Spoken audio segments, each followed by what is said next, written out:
है देखो।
आज हम आपको लेकर चल रहे हैं गुजरात के जिला भुज के एक गांव कुकमा में, जहां आपको एक ऐसा दृश्य देखने को मिलेगा जिसे देखकर आप कहेंगे, धन्य है गौ रक्षक और संरक्षक।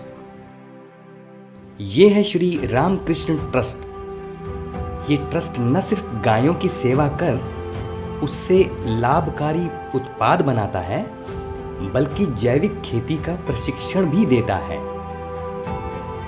गाय आधारित जैविक खेती श्री रामकृष्ण ट्रस्ट द्वारा संचालित मुख्य गतिविधि है। कुकमा के डिमॉन्स्ट्रेशन फॉर्म में प्रकृति के साथ तालमेल बिठाकर यह खेती की जा रही है, ताकि गाय आधारित समृद्ध खेती को व्यापक रूप से प्रेरित किया जा सके और किसान गाय आधारित जैविक खेती कर सके। यहाँ मुख्य रूप से गायों के लिए चारा और कुछ सब्जियां प्रमुख फसलें हैं। इनका उद्देश्य अधिक से अधिक किसानों को गाय आधारित जैविक खेती में परिवर्तित करना है। इसके लिए ये एक आदर्श मॉडल बनाना चाहते हैं। श्री रामकृष्ण ट्रस्ट 2001 से प्राकृतिक खेती कर रहा है।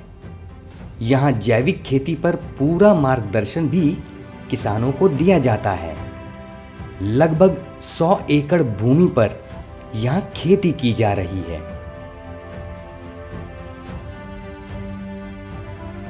प्रकृति के पास संसाधनों का अपरिमित भंडार है, लेकिन वह अपने अंधाधुंध उपयोग के कारण विनाश की स्थिति में पहुंच गई है।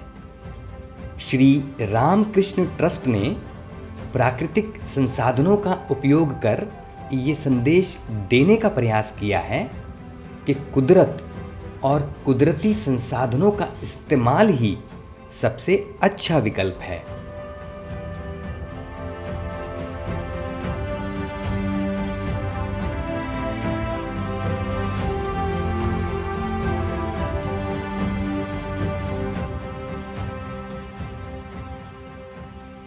बीमार गाय के इलाज के लिए डॉक्टर की भी सुविधा है। श्री रामकृष्ण ट्रस्ट द्वारा ग्राम उत्थान और ग्राम उद्योग केंद्र के माध्यम से एक गांव आत्मनिर्भर और समृद्ध बन सकता है। यहाँ पंचगव्य से विभिन्न वस्तुओं का निर्माण किया जा रहा है।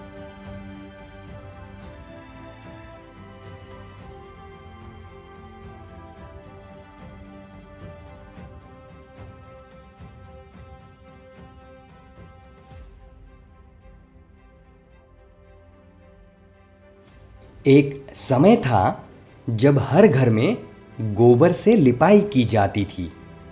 हर घर गोबर, घर घर गोबर के नारे को आज बल मिला है। गोबर के महत्व को एक नए रूप में घर में वापस लाने के लिए गोबर क्राफ्ट बनाया गया है।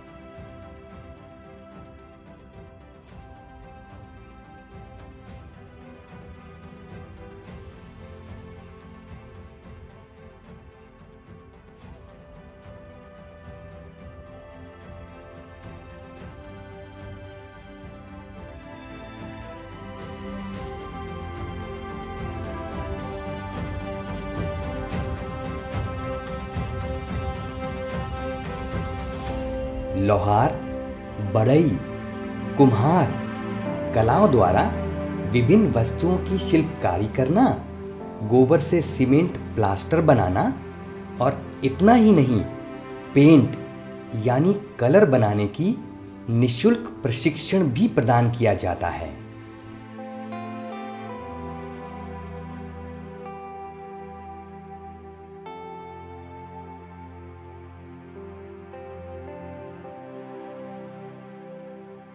भारतीय संस्कृति में गाय को माता मानकर पूजा जाता है।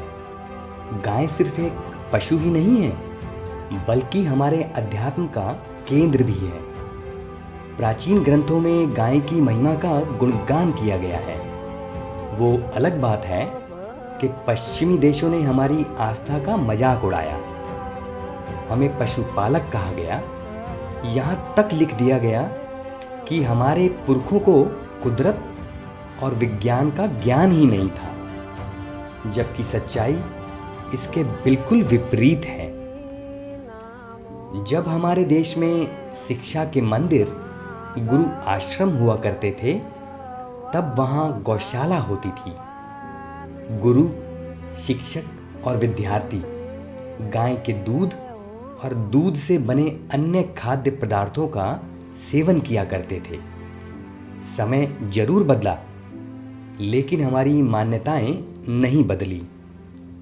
आज भले ही मैकाले की तर्ज पर स्कूल चल रहे हैं, पर गौशाला का दायित्व समाज के अन्य वर्गों ने संभाल रखा है। देश का शायद ही कोई ऐसा नगर या उपनगर होगा जहां गौशाला नहीं हो।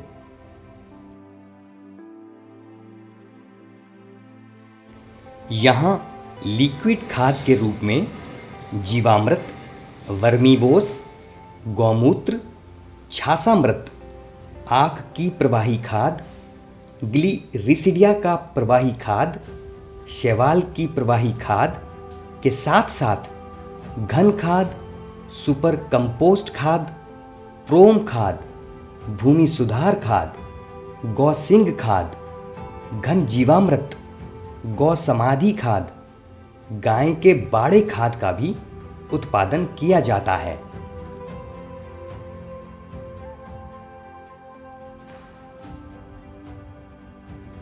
गोबर से सीमेंट बनाने की कला भी विकसित कर ली गई है। ये सस्ता है और टिकाऊ भी है। तापमान भी नियंत्रित करता है।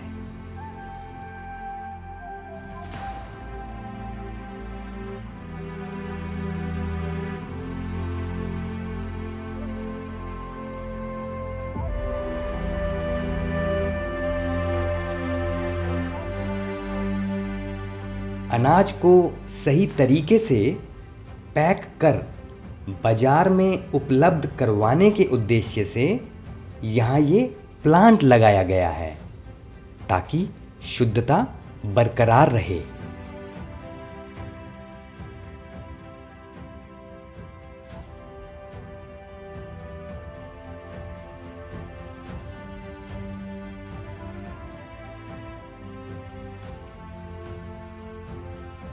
कृषि और गाय एक दूसरे के पर्यायवाची हैं।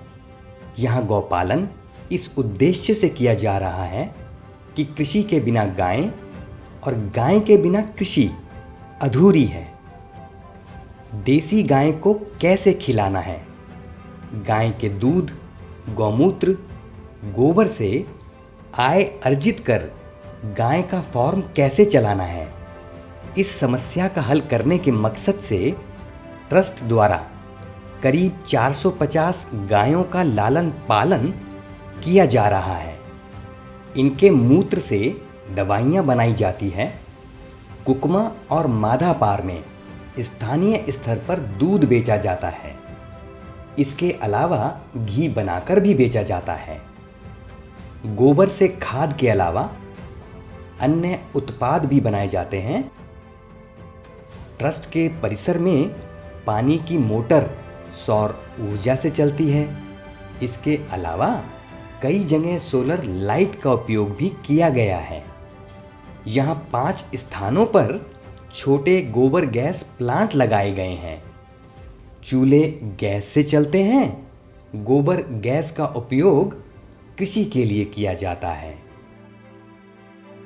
आज जब मॉल का क्रेज बढ़ रहा है तो युवा पीढ़ी को आकर्षित करने के लिए सन 2020 में स्वदेशी मॉल शुरू किया गया है, जिसे काफ़ी पसंद भी किया जा रहा है।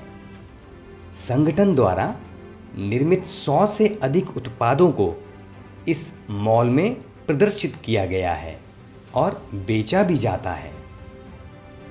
गोमय से घड़ी, तोरण, वाल पीस, टेबल घड़ी, मोमेंटो, गोमय चिप्स, गणेश जी की मूर्ति, राखी, पॉट आदि अनेक आकर्षक उत्पाद बनाए जा सकते हैं जो घर में सजावट के लिए रख सकते हैं।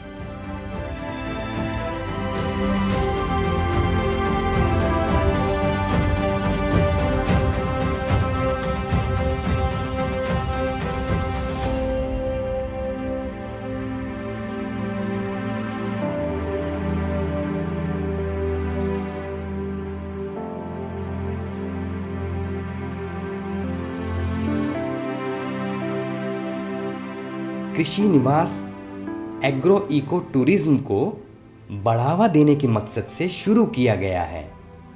ये बहुत तेजी से लोकप्रिय हो रहा है। प्राकृतिक परिवेश के कारण प्रकृति प्रेमियों के लिए आकर्षण का केंद्र बन रही है।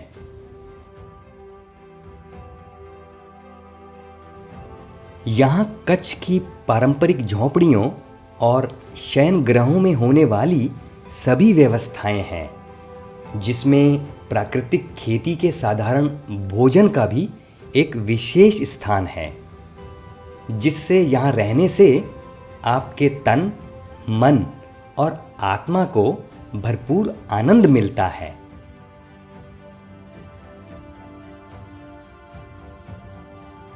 ऐसा है हमारा देश, जहाँ पग पग पर नायाब चीज़ें देखने को मिलती हैं। अगला एपिसोड शायद इससे भी ज़्यादा रोचक होगा। तो मिलते हैं अगले एपिसोड में।